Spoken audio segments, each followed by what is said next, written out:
Hi, I'm Chris Goebel, the Principal of Westwind Alternate School, and I thought I'd just give you a quick update as to how the personalized education program is unfolding for next year and the work that we're doing.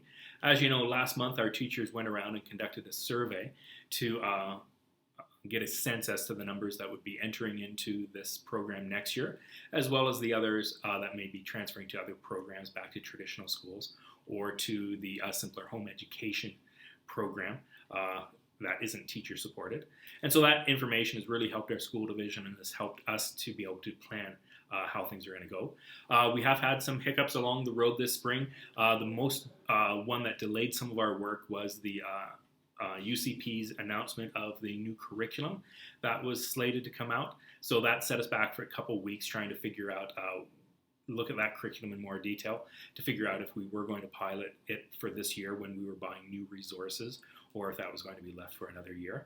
And as with most school divisions in the province, we will not be piloting the new curriculum. The English curriculum looks strong enough and is similar enough to any of the older materials that we felt very comfortable moving ahead with that English curriculum in the province and don't anticipate many changes should curriculum get pulled back or implemented. The math and social studies and sciences, we will be staying with the old curriculum. So that caused us a few weeks delay in our process. And then the other thing we had was the new COVID lockdown measures that came out a little while ago. And then that threw sort of some unexpected changes in the number of students we could expect for next year, as well as how our plans would go. So with that, we've opened up some online sessions for all our courses and have gone through the planning and logistical details to enable that for at least the grade 1 to 8 programs. And then we anticipate the grade 9 programs, anyone who would need some online access due to COVID sensitivities, then that can be accommodated in one-on-one sessions, just with small numbers of that single grade that we would expect to have, as well as the logistical challenges of accommodating those in a set way each day.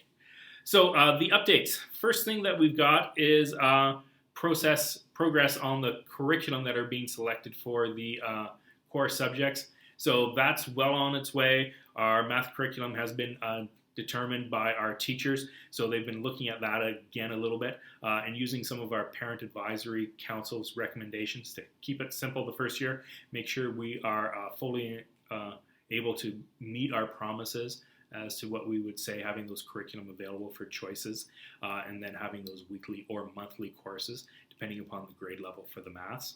And then we also anticipate, as we've looked at the curriculum for the math and what the actual year plans would be, of extending that monthly math class into a full year, just so that students are supported and it's not so much of a time crunch. And we know that if you want to do the end of the year units ahead of time, you certainly can accelerate it in a variety of ways and talk to your teachers on those ones. Our English curriculum has been settled down, and we just did have to watch. I think we had 2 curriculums that were very similar, so there were some minor changes with those as we went through the next level of detail. And the social studies, we're in the process of getting all those resources, so I've got some meetings this week to finalize those.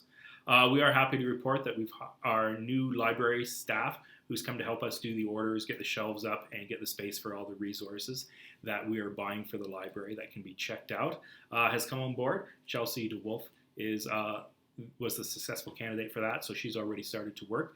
And we've got our orders coming, the library's moving around, we're adding in all those resources, so those purchases are starting to happen right now. And we've also, I believe, the job ads have gone out for the 3 educational assistants that we're looking at to support our programming, and that allows us to do some more one-on-one time with students, have some more open office hours, and as well as to support some of those courses that we're delivering, make it easier for some of those online sessions to run smoothly if we have larger numbers. Now, the redesign that we did for this year does enable things to go fairly smooth, because those classes that are either weekly or monthly can accommodate a range of students as opposed to the one-on-one sessions where we just couldn't accommodate larger numbers or smaller numbers very easily. We have a lot more flexibility in this program, and it's situated us well, and that was part of the reason for the redesign, so everyone could guarantee equitable access to teacher supports. And then also the changes that happened with the funding with those resources needing to get checked out from the library, as opposed to being purchased for individual students. And our library assistant, Chelsea DeWolf, will be working as later on the month, just the processes for doing individual requests. So right now we still expect the library, if you have an individual request for some resources that you would like, that could get submitted through a website, and then that would go to our parent advisory committee, and they would have some budget to make those purchases, and they'll go into a big queue and then get bought from there, so we can still support individual needs and stock our library.